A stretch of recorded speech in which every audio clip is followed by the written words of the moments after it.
دن بدن کھلنے لگا ہے نعمت الاسلام یہ۔ بسم اللہ الرحمن الرحیم۔ صرف 5 منٹ کا مدرسہ قرآن و حدیث کی روشنی میں 137واں دن 17 جمادی الاولی۔ نمبر 1 اسلامی تاریخ۔ حمراء الاسد پر 3 روز قیام۔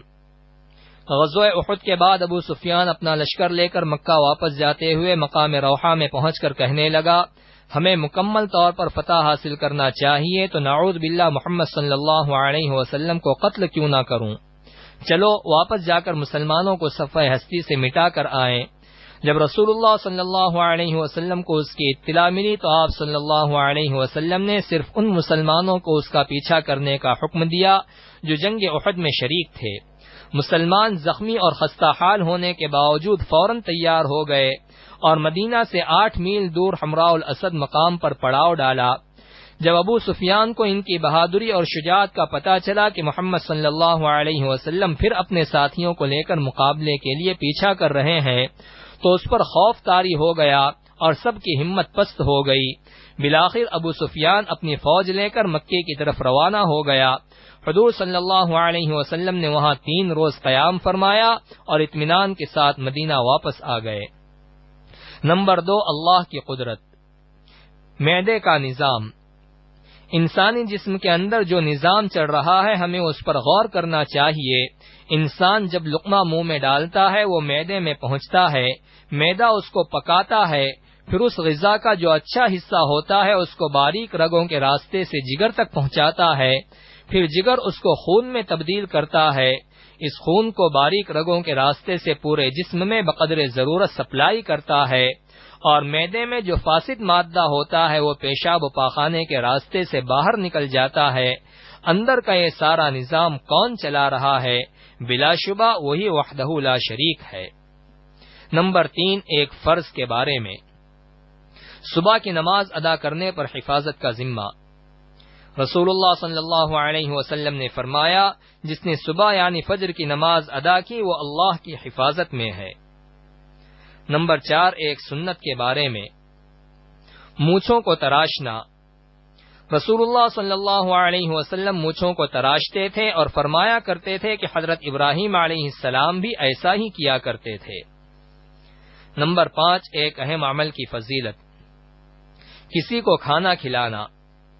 رسول اللہ صلی اللہ علیہ وسلم نے فرمایا، جس نے کسی مومن کو کھانا کھلایا اور اس کو سیراب کر دیا تو اللہ تعالیٰ ایک خاص دروازے سے اس کو جنت میں داخل فرمائے گا جس میں اس کے جیسا عمل کرنے والا ہی داخل ہوگا۔ نمبر 6 ایک گناہ کے بارے میں۔ آپس میں دشمنی رکھنا۔ رسول اللہ صلی اللہ علیہ وسلم نے فرمایا، ہر پیر و جمعرات کو اللہ کے دربار میں اعمال پیش کیے جاتے ہیں، اللہ تعالیٰ ان دنوں میں ہر ایسے آدمی کی مغفرت فرما دیتا ہے جو اللہ کے ساتھ کسی کو شریک نہیں کرتا، مگر ان 2 آدمیوں کی مغفرت نہیں کرتا جن کے درمیان دشمنی ہو۔ اللہ تعالیٰ فرماتا ہے، جب تک یہ دونوں صلح و صفائی نہ کر لیں ان کو اسی حال پر چھوڑے رکھو۔ نمبر 7 دنیا کے بارے میں۔ دنیا میں لگے رہنے کا وبال۔ رسول اللہ صلی اللہ علیہ وسلم نے فرمایا، جو شخص اللہ کا ہو جاتا ہے تو اللہ تعالیٰ اس کی ہر ضرورت پوری کرتے ہیں اور اس کو ایسی جگہ سے رزق دیتے ہیں کہ اس کو گمان بھی نہیں ہوتا، اور جو شخص پورے طور پر دنیا کی طرف لگ جاتا ہے تو اللہ تعالیٰ اس کو دنیا کے حوالے کر دیتے ہیں۔ نمبر 8 آخرت کے بارے میں۔ قیامت کا منظر۔ قرآن میں اللہ تعالیٰ فرماتا ہے، قیامت کے دن جب ستارے بے نور کر دیے جائیں گے اور آسمان پھٹ جائے گا اور پہاڑ اڑا دیے جائیں گے اور رسولوں کو وقت معین پر جمع کیا جائے گا، ان تمام چیزوں میں کس دن کے لیے تاخیر کی گئی ہے؟ ان تمام چیزوں کو فیصلے کے دن کے لیے رکھا گیا ہے۔ نمبر 9 طب نبوی سے علاج۔ آٹے کی چھان سے علاج۔ حضرت ام ایمن رضی اللہ عنہا آٹے کو چھان کر رسول اللہ صلی اللہ علیہ وسلم کے لیے روٹی تیار کر رہی تھیں کہ آپ صلی اللہ علیہ وسلم نے دریافت فرمایا، یہ کیا ہے؟ انہوں نے عرض کیا، یہ ہمارے ملک کا کھانا ہے جو آپ کے لیے تیار کر رہی ہوں۔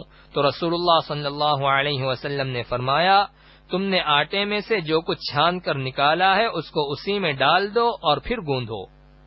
فائدہ: جدید تحقیقات سے معلوم ہوا ہے کہ آٹے کے چھان یعنی بھوسی پرانے قبض اور ذیابیطس کے مریضوں کے لیے بہترین دوا ہے۔ نمبر 10، قرآن کی نصیحت۔ قرآن میں اللہ تعالی فرماتا ہے، یہ قرآن ایک بابرکت کتاب ہے جس کو ہم نے آپ پر اس لیے نازل کیا ہے کہ لوگ اس کی آیتوں میں غور و فکر کریں اور عقل مند لوگ اس سے نصیحت حاصل کریں۔